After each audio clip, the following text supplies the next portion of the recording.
Are you looking for quality APA continuing education courses on culture and diversity? Well, we got you covered. We're excited for you to explore our courses that we're offering a 50% discount for our listeners. Use the code FRIENDS50, that's all caps, at the checkout when you register for your courses. Visit us at www.tmcinstitute.org to explore our live and on-demand psychology CE courses. Now onward to today's episode. We are honored to introduce Dr. Kelly Moore, a licensed psychologist with over 20 years of experience in the mental health field and the owner of Moore Wellness LLC.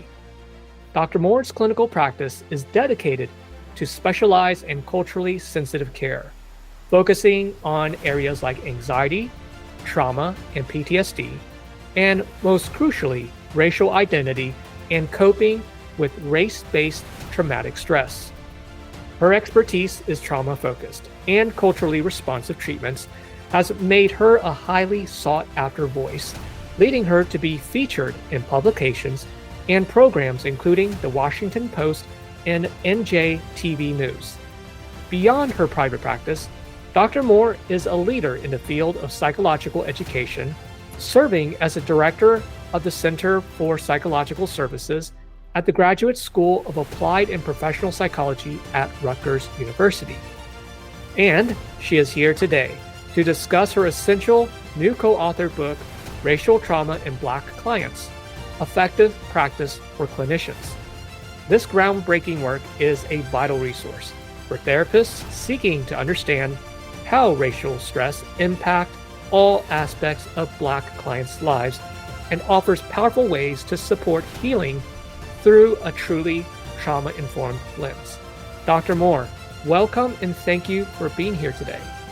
Hi, thank you so much for inviting me. I'm really happy to be here. Why don't you tell us a little bit more about your work? Sure. So I would describe my work as kind of a combination of sectors that I'm able to connect with. So as you stated, I like to say by day, I'm the director at the Center for Psychological Services at the Graduate School of Applied and Professional Psychology at Rutgers.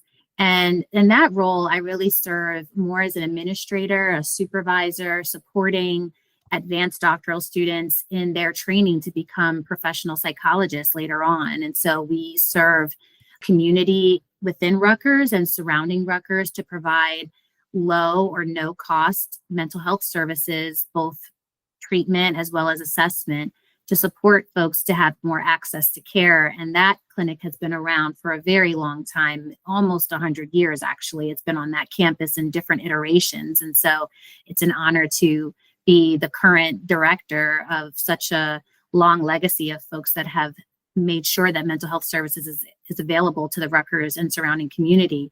And then I say the rest of my time is as a private practitioner under my practice, Moore Wellness, where I provide psychological treatment for some of the things that you described in my bio, and also enjoy writing, talking to people. And I kind of talk about it from the perspective of giving psychology away, in the sense that for folks that maybe aren't necessarily looking to be in therapy, I really enjoy the idea of sharing information about mental health with communities by other means. So whether that's through interviews or written word, or the book, for example, is another way for me to kind of achieve that. That's the other piece of what I do. Just trying to get people to understand as much as they can about the impact of their mental health and well-being on their day-to-day lives. Yeah, I mean, it's definitely quite a commitment that you're a training director and also doing private practice, because that's a full-time job plus something on the side, and writing, because Dr. Jennifer Jones-Damas, both of y'all got together and co-wrote this book. How did that idea emerge for y'all? Well, I can't even talk about how we did this book without mentioning our mentor, Dr. Nancy Boyd Franklin, who I'm sure she also raved about. Actually, I know she did, because that's what we do. We really honor the ones that have shown us the way. So Dr. Nancy Boyd Franklin was our professor advisor. She was my dissertation chair years ago when I was a student coming up at Rutgers, actually, to get my PsyD. And for the years since, I had stayed in touch with Nancy. I always stay in touch with former supervisors and mentors because they have so much wisdom to share and no need to reinvent the wheel, learn from the people who have done it and done it well. And she's a star, a rock star in every way. And so Nancy, during the pandemic, connected Jennifer and I had been friendly. We knew each other throughout our training. And she said, you all have been doing all this training all over the place, talking to different populations about race-based traumatic stress, about trauma-informed care, about culturally responsive supervision, and you have all this wealth of knowledge and experience. This has to be put in a book somehow. And she really was the one that got us together and walked us through the process of what it means to write a book. Neither of us had ever done this before. It's our first book. And so she walked us through that. So, shout out to Dr. Nancy Boyd Franklin, who just really made sure that her former students had some guidance into this new realm of what we could do. And so we embarked on this process with our editors over at Guilford. And, Jennifer and I were doing that while still working our jobs and balancing family life and all of that. So it took a while, but I'm so proud of what we were able to come up with. And you always feel like comes out and you're like, oh, I want to write more about this. And so it definitely was initially Nancy and then ongoing her helping us through this process. And then Jennifer and I really coming together and figuring out what parts we wanted to make sure to include and where we would take the lead and all of that. Yeah. Because I think one thing I really appreciate about the book was just how practical it was. And the practicality came from y'all's direct experience working with clients, working in school systems, working in private practice, really bringing to life all the different populations that for Black clients are faced with these challenges. So in terms of the parts that you wrote in the book, and I'm also thinking about your future goals, right? Can you share with us maybe some of the materials that you really focused on and maybe how that may potentially tie to maybe what you're thinking about in the future? Yeah. So for the parts that I worked on, which were a lot of it was in the earlier part of the book, like part 1 of the book and a little bit at the end. One of the things that was really important to me is to make it as practical as possible. So I appreciate you pointing that out because that was really one of the goals, as students and when we're in the world of academia, we kind of think a lot about research and peer review journals and things like that. But for me, in my career, especially over the last 10 or so years, I've always wanted to focus on, if someone picks up this book and has no knowledge of all of that jargon and all of the, data analysis information, they can just pick it up. Can you pick this up and take something with you as soon as you close it, no matter what page you open up to? And for me, that was very important. So we wanted to provide education in layman's terms, while this is geared towards clinicians and practice. My dad actually had an early copy of the book when I first got my original copies. And when he read the first chapter, he felt like he understood it. And my dad has no background at all in psychology. And that's really what we wanted. It was very important to us that it was something that was very practical and applicable to anyone. And the other thing I wanted to make sure we touched on was the fact that we wanted to talk about Black clients broadly speaking, because the truth is that unfortunately, in the field of psychology, there still is this sort of interchangeable usage of terms like diversity or urban to refer to Black people, Black clients seeking therapy, and sort of pushing us into a small box of, thinking about living in city environments, maybe having less access to money or education or things like that. A lot of stereotypes, and those are there. That is important to consider. But for me, especially as a private practitioner, I work with Black clients that come from a very vastly different backgrounds in terms of socioeconomic status, education, background, where they grew up, all of that. And so I wanted to make sure that when we talked about Black clients, we broadened the scope of what people think about with a Black client, that there are mental health challenges that can come at any place where they may be. And sometimes it comes from the function of being the only one. So affluent Black families or Black families that live in communities where there's not a lot of folks that look like them. There are different types of presentations of how these things might come up when they come seeking treatment. So helping clinicians to think more broadly when they see a Black client come in for services, they should be thinking about understanding more about their background and not just sort of like everyone is from this one particular background. Yeah, one particular background, also very deficit oriented, very biased, negative portrayal of Black individuals. Yeah. And I also appreciated the chapter you wrote, which is challenging, the DSM perspective on trauma. And there's a whole debate, as we know, about, well, do we put racial trauma in the DSM? Do we create its own category? The pros and cons to that. That's a whole conversation that's separate. But yeah. So I really appreciate, again, you talking about that. And also you wrote a chapter on, supervision and cultural humility in supervision.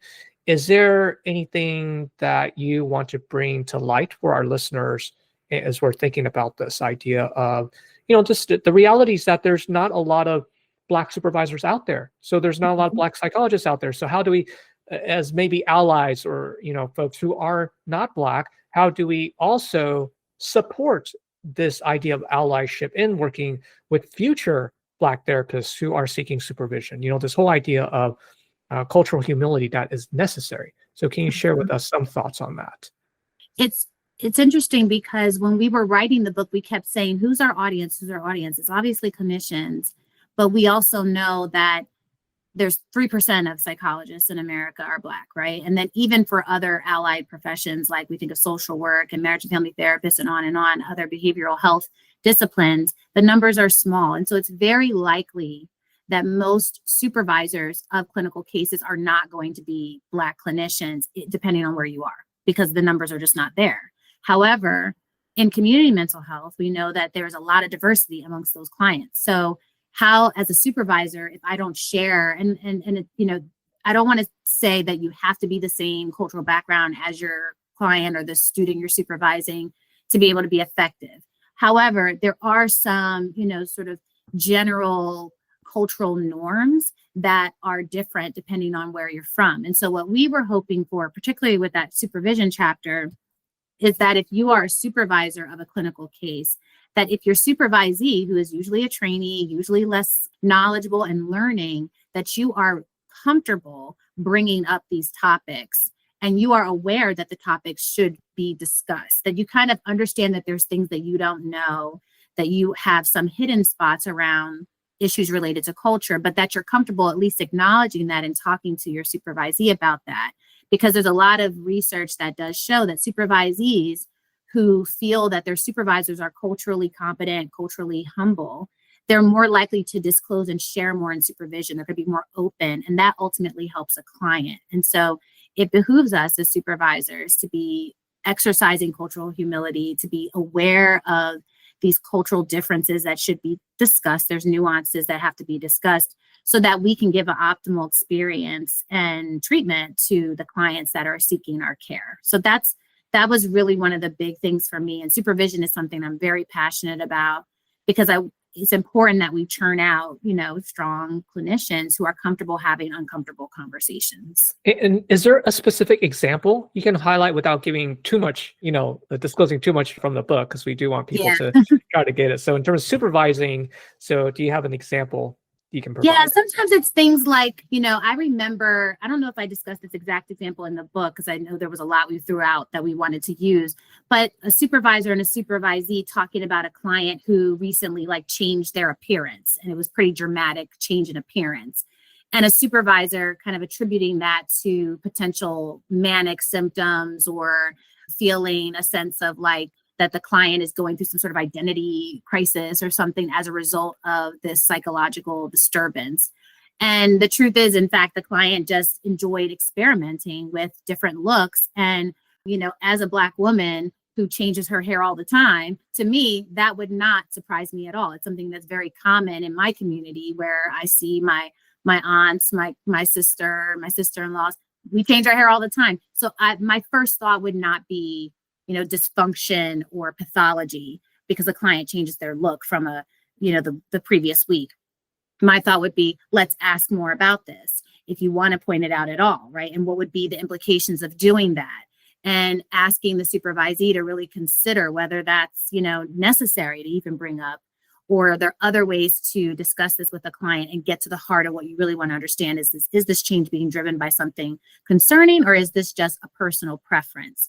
And those are that's such a small thing, right? But imagine, making a diagnosis or coming up with some sort of like differential diagnosis based on something that small that could be totally culturally driven. That's where, as supervisors, we have to be really careful.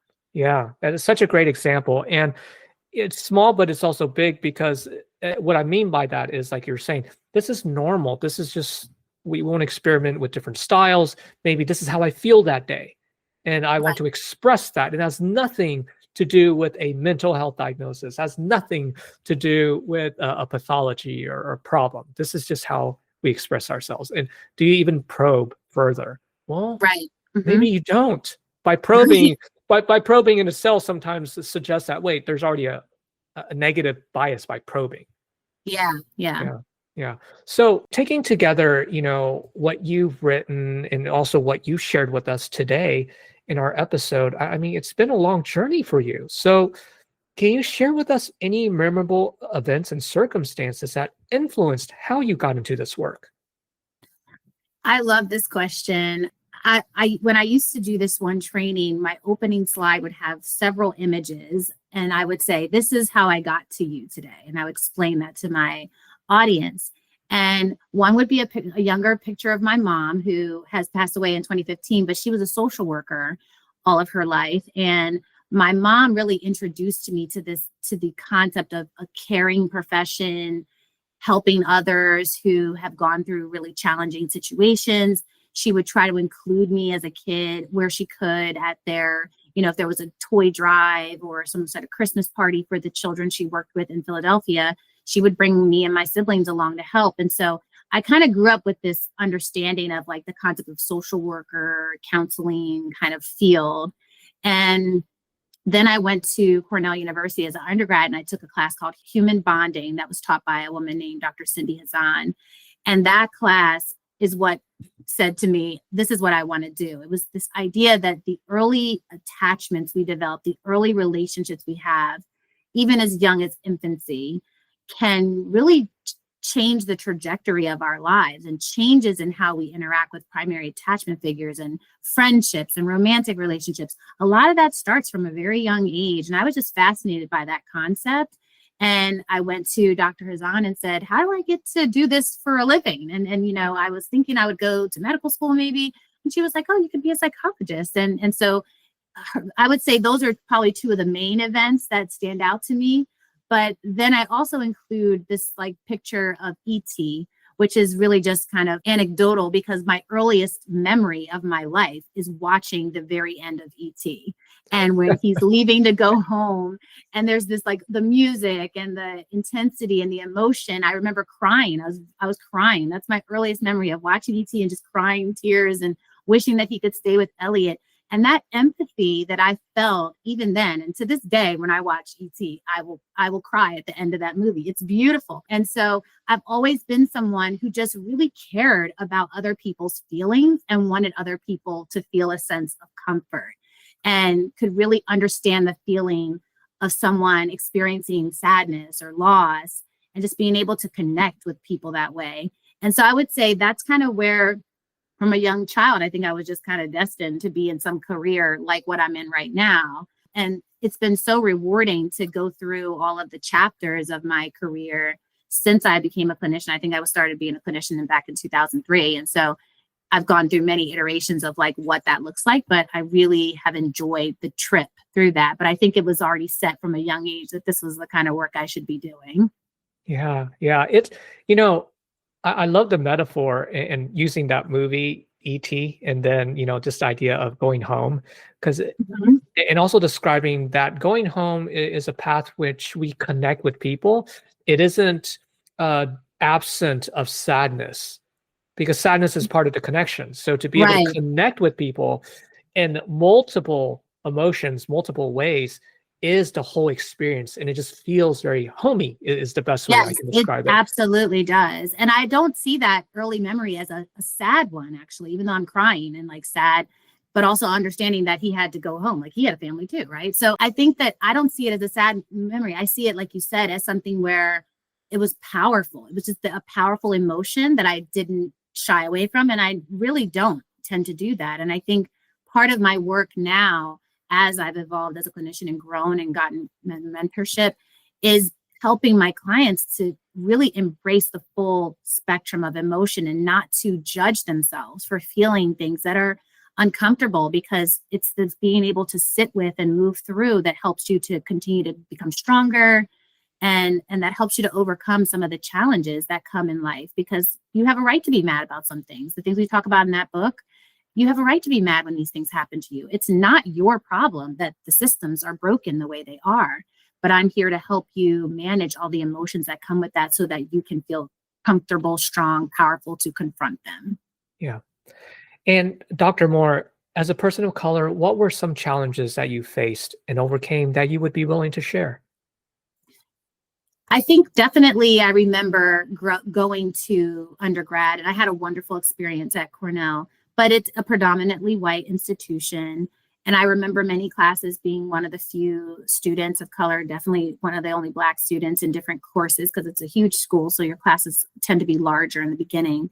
And I can remember that feeling for the first time because I didn't go to a high school like that. My high school was very diverse. And so, and many more African Americans in my high school. And so I can remember times of that feeling like the only, and sometimes I remember shrinking a little bit because of that. And it took me a lot of purposeful practice and help from my mom, my advisors, to help me feel more confident and comfortable to raise my hand and speak out. I was a little more shy at that time as well. And so that together kind of had me being somewhat of a shrinking violet. And so I really had to try to work hard to open myself up to expressing myself. And I think going on through the years, you encounter people that have been in the profession a long time and maybe didn't get all of the benefit of all the cultural based training that I think I did get when I was going through my doctoral training and so on. And so people having older views about diversity work and having to challenge that a little bit and be willing to do that in a way that, one doesn't alienate you from someone that you have to work with, but also lets them know that they may not have the end all be all answer around those issues. And, in general, just fighting to make sure that we bring in, diverse students into the programs that we are supporting. I work in a great place where that's such a high value. So I feel very supported in that. But the truth is that we need more psychologists of color. And we need more bilingual psychologists and people that can help with different populations and make those connections. So I think those are the kinds of challenges that I'm always aware that they're there. I think I'm way less likely to kind of shrink away now. I'm more comfortable calling it out because I've been blessed to get to this point in my career, and somebody did it for me. People like Nancy did it for me and Jennifer. So I have to do it for the person that's coming behind me. You don't walk through a door and close it behind you, so that's kind of how I see it. Yeah. As you're describing this, I had a reaction in terms of, I'm thinking, gosh, even at the graduate level, career development, even as an early career psychologist in academia or in a professional setting, you're fighting for existence. It's like having to explain yourself. And I think this is some of the issues that's talked about in terms of many Black psychologists having to face this additional burden that one must somehow convince one's idea of existence to folks who don't understand. And so there is a feeling, at least for me, I'm just thinking through when I'm listening to your story of these challenges, that must have been painful and just hurtful to see that and continuously bear through it, like you said, and just gradually deciding, do I speak up? Do I speak up? Oh, I am going to speak up. Let them know. And yeah, it's like the surge of adrenaline that happens before you're going to say something that could come across not as an idea, but could come across as confrontational just because of who's saying it. Like, I'm constantly aware of the stereotype of a Black woman who's very passionate. I'm a very passionate person. Something my husband loves to say about me is that, not feisty, but passionate. And so I speak with passion when I care about something. And so I think that I'm always thinking about, well, how is this going to come across like I'm being angry or aggressive? And I think that now when I have that thought, I still say something, mainly because, I feel like I live by, a lot of spiritual principles as well. To whom much is given, much is required. And that I feel like I've been really blessed to get to where I am in my career. And so even when I'm scared, I still will say it because I feel like there's too much at risk if I stay quiet. Like I'm prepared for someone to say that maybe I'm coming across a little too much. I feel like better for me to do that at this point in my career than I ask one of my students to take that approach, because they have more to lose as a student. So I understand why they might hold back. But if I'm in a role of a mentor or a supervisor, I have the voice and I have the authority in some ways to be able to speak on their behalf. And so, my thought, especially with this book, was to really also empower clinicians who are licensed, who are in roles of leadership, to say the hard thing anyway, to do it anyway, knowing that there's somebody in the room that's still going to think you're the angry Black woman or the, aggressive Black man or whatever it is. They're still going to think that. But once what has been said cannot be unsaid. And so at least it's in the atmosphere. And the room can decide what to do with it, but they can't say that they didn't hear it. And that's kind of how I think about it. There's something very part of like overcoming race-based trauma, just like any trauma, is sort of the boldness to still operate in your truth, even if it means that other people won't understand you or won't agree that what you say has value. You still say it. And everyone can't do that at different points in time. But for those that can, I believe they should. And so I try to practice what I preach. Yeah. And for you, what does it mean to be a Black psychologist? It means an opportunity to share about my culture and to share how my culture experiences health and wellness and thinks about health and wellness. It's an opportunity to broaden what we think about in terms of what is healthy living or psychological healthy living. It's also, it's hard, right? It's hard to be a Black psychologist when you are one of the few, right? It's hard, but it's the best kind of hard work because I feel like it gives us a chance to make our voices heard in unique ways. I think you can't deny when you look around a room and you see a few that you can't deny that there's work to be done here. So I'm a sitting example and a reminder to those in the room with me that we need to do better. And so I see it as a true honor to be able to say I'm a psychologist because I know how much training has happened to become one. And I also see it as a mandate on my part as someone in my community. It's my job to speak for those who don't have a voice, to speak up for the populations that are underserved and haven't been included in, all of the research in ways that are broad and have breadth and depth. And so I do see it as a responsibility. And so I lean into that. Yeah. Dr. Moore, how can we support you? And related to that, do you have any final thoughts? Yeah, so I say no matter who you serve, I obviously want you all to read this book. I mean, it's a lot of good tips in there that I think will help any clinician that's working with Black clients in any setting. We really try to be very broad in talking about various settings. So obviously I'd love for people to, go to Guilford and support the book, give it to your psychologist friends. And I'd say, I'd love for newer clinicians to read the book, people that are kind of new in the field.